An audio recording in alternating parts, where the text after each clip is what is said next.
now. Okie dokes. And hey friends, welcome to HeART. This is Monica C. Guidry, and today is a great day to be alive. This is Monday, which means it's a special edition of HeART with Monica C. Guidry. It is the month of August, which means that we're all about the Enneagram. That's what we're talking about, and we have Enneagram coach Myrna Cervetti. I can get her last name right without any problem. It's that first name I gotta lock in. How can she be my bestie and I don't even know how to pronounce her first name? But it's Myrna. She's an Enneagram coach. She's going to be with us the whole month of August. Last week, if you missed it, check it out, catch up. This week, she's going to pull it in and lock down a few of the Enneagram numbers to just kind of bring us a little closer to who we are within the Enneagram. So welcome, Myrna. How are you, love? Hey, Monica. It's so good to be back with you this week. I mean, I'm telling you, last week was amazing. There were so many people that tuned in and listened to that very first podcast you did. I mean, it blew up. So people are awesome. Really interested in what you have to say. So we're ready to go for Monday today, August the 10th. So what do you have? Yep, that sounds today? Right. What you got for us today, love? Well, I'm so excited. So again, I'm Myrna. I'm an Enneagram coach, and I support moms and business owners find clarity, create health, and really just find how to be joyfully present in every day, every moment. And my mission and heart's desire really truly is to support the mindset and self-awareness so that folks can really identify the patterns that are tripping them up, whether it's with food or exercise or honestly, life in general. Y'all, we're in the middle of a pandemic. And so the Enneagram has been such a great tool to help create a shift in our mindset so that we can achieve the life that we desire to have, so that we're truly living in our passion and our purpose. That's right. That's what we're all about here. Let's get into it. Let's go. Yes, awesome. What are we going to be super excited about this episode? Sorry, go ahead. So today, what are we going to be digging into, or you're going to be digging into? Yeah, I am going to be talking about the Enneagram and an overview of all of the types. And super excited because y'all are going to have an opportunity to really hear about the core motivations. Last week, I shared a little bit on the core desires and fears for each type. And today, I'm digging in even deeper into those fears and desires a little bit more, while also sharing the core weakness, the message that our hearts long to hear, and how Christ answers that call. So before I dig into that, I do want to do a quick refresh on what the Enneagram is and how we use it, and honestly, a little bit about how we don't use it. So the Enneagram is an incredible transformational tool, and some, would say it's a personality test, and there's some validity to that. But I would honestly say it's a personality test taken to that next level, because not only are you able to identify the behaviors that you're doing, you're also able to understand the internal driving forces behind why you think, feel, and act in certain ways. And then you can begin to use that to unpack the patterns that you're having and so many aspects of the Enneagram to not only embrace yourself, but also be empowered to then transform your life, which so cool. Mm-hmm. So the Enneagram truly is remarkable. I was trained and certified by Beth McCord of Your Enneagram Coach. And the beauty in that is the foundation of her training is really using the Enneagram from a gospel-centered approach. Mm-hmm. And I want to be clear that the Enneagram itself cannot transform you. It is a tool that speaks to you in your type's language so that you can best receive the message of the gospel. Because according to Romans 1:16-17, the gospel is what really brings about that real and lasting transformation in our lives. So again, Enneagram, such a powerful tool, and it provides incredible insight into our lives and also into others. And I personally, I think I chatted about this last week, discovered the Enneagram at a work conference, and it was definitely all fun and games as per usual, until that moment where you start to feel called out by the realness in which it really speaks to your core fears and your core weaknesses. And so I implore those who are listening, please don't use the Enneagram as a sword to attack others or even as a shield to defend your own behaviors. Remember, it's a tool for growth, and we don't grow or flourish well when we're in hostile environments or when hiding from the truth of who we really are, or hiding behind it and the truth in who we really are. So we use the Enneagram as a tool for growth, which means there's a process to it. And step one You gotta know your type. Yes. Very first, You know, you gotta know your type. yes. And we're not talking So, about tall, dark, and handsome or anything like that. though, that is one version of a type, and everybody wants tall, dark, and handsome. But anyway, I digress. The first step is determining your type. And if you don't already know it, or if it's a little tricky, because mistyping is definitely a thing, know that tests are about 60 to 80% accurate, unfortunately. And so there's some self-discovery that we need to take in this journey as we identify our types.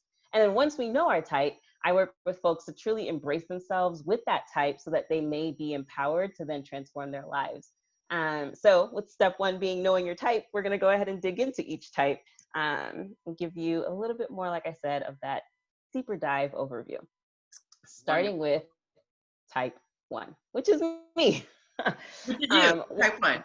I am type 1, strong wing 9, and we'll talk about those wings probably later. But yes, I'm a type 1, and one's core fear is being wrong, bad, evil, inappropriate, or corruptible. We desire to have integrity, to be good, to be balanced, which balance is a little bit of an illusion, but we want that. We want to be right. And our core weakness is repressing anger.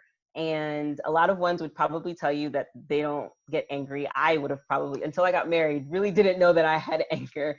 Because really we see it as resentment, because anger is bad and we don't want to be bad. So ones see that anger as resentment, and it leads to such a continual frustration internally and dissatisfaction with ourselves, with others, and with the world, because it's not perfect. Wow. And we long to hear that we're good. And Christ answers that for us. We're good because Jesus lived a perfect life, and his righteousness, fortunately, is credited to us. And so it allows ones to really experience the joy and peace and rest, knowing that because of Jesus, you are good. That's right. That's right. Wow. Okay. What's one thing that you said is you didn't know that you had that until your button was pushed. So would you say most ones typically that's not brought out until something triggers it? Yeah. I mean, so I think all ones, we recognize that we have this internal battle, but until those buttons are really pushed and it's like in our face, which for me, it was when I got married, we really wouldn't see it as anger. Wow. All right. So resentment might be more the word for you, some ones out there, probably all ones out there. Resentment really is what we feel. And moving on to type 2, because we got a lot of types. So let me go ahead and get into it. Type 2, I have a couple best friends who are 2s, and let me tell you, they are incredible people. Their hearts are so big, and they give even when they have nothing left to give.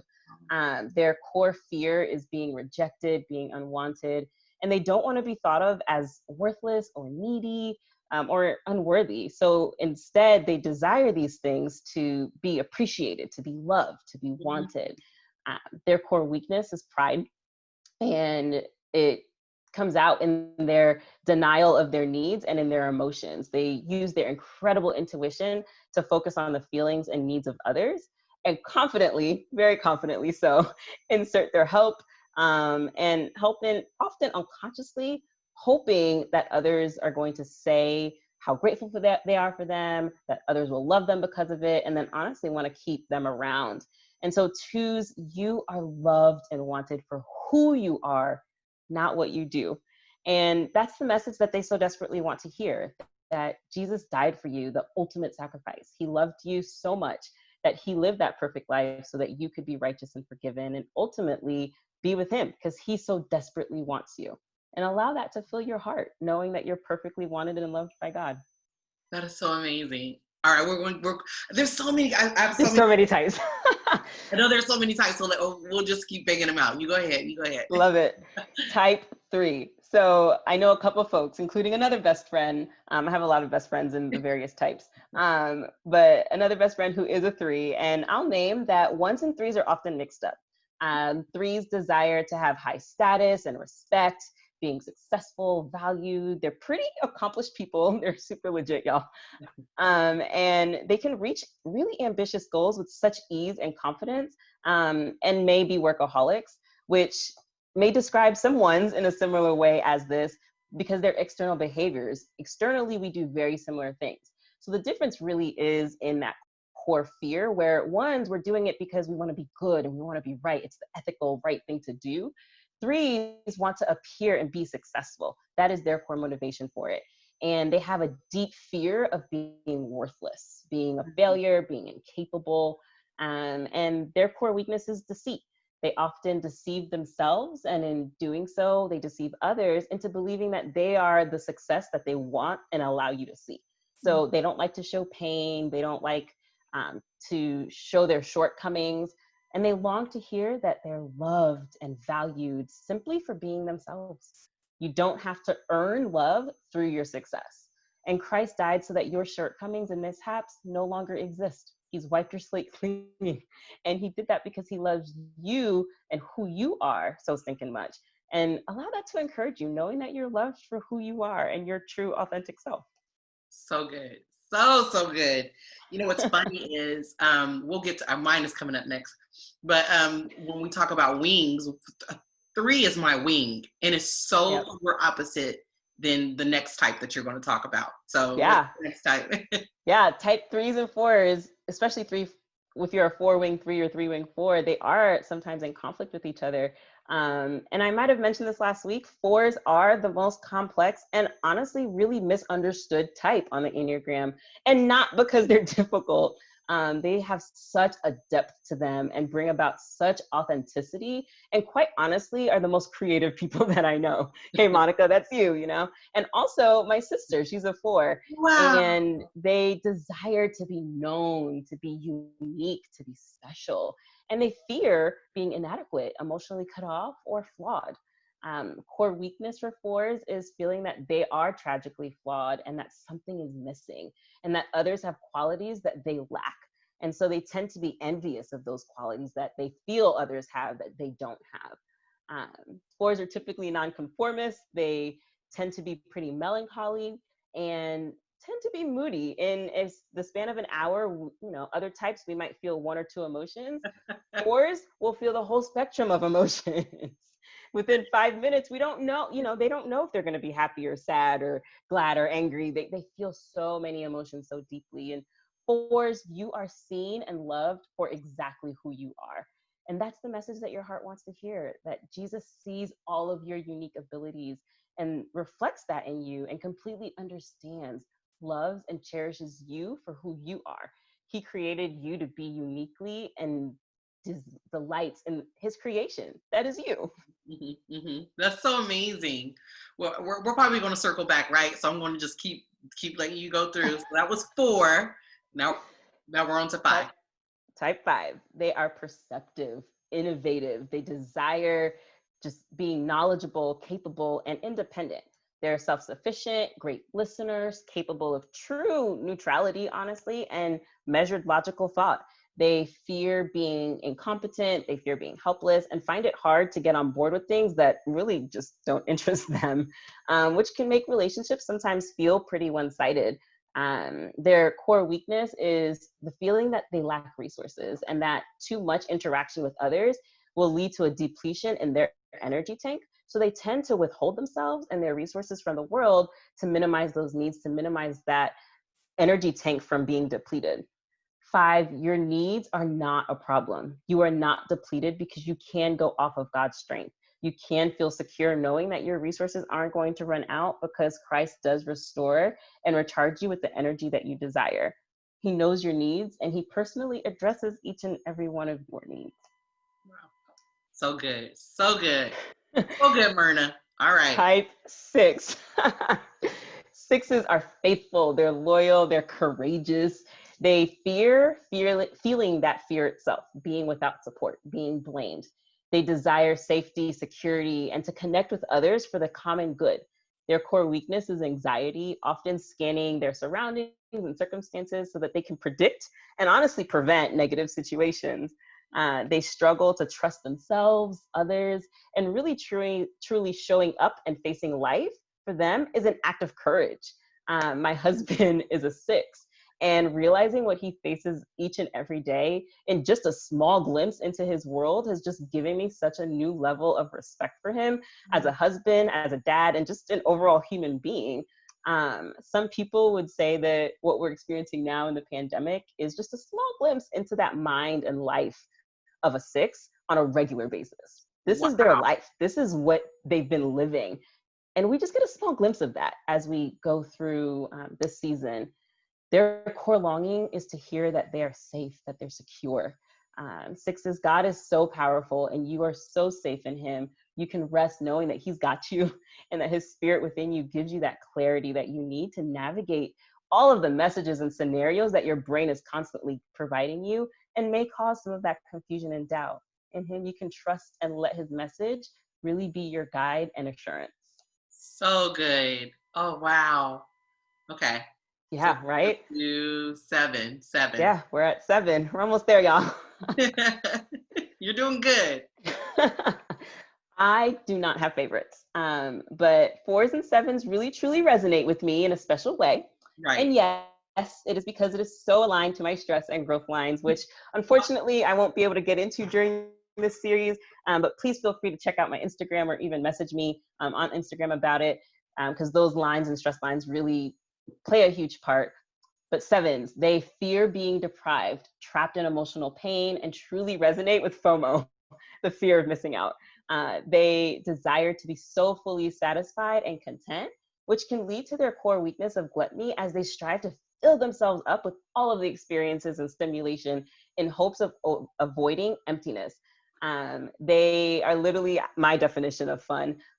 They are so joyful, enthusiastic, and generally quite social individuals, literally adding so much joy to relationships and bring optimism wherever they go. And this honestly so accurately describes one of my best friends. Like I said, y'all, I have a lot of best friends along with all these types, which is interesting for me as a 1 wing 9, but well, I digress.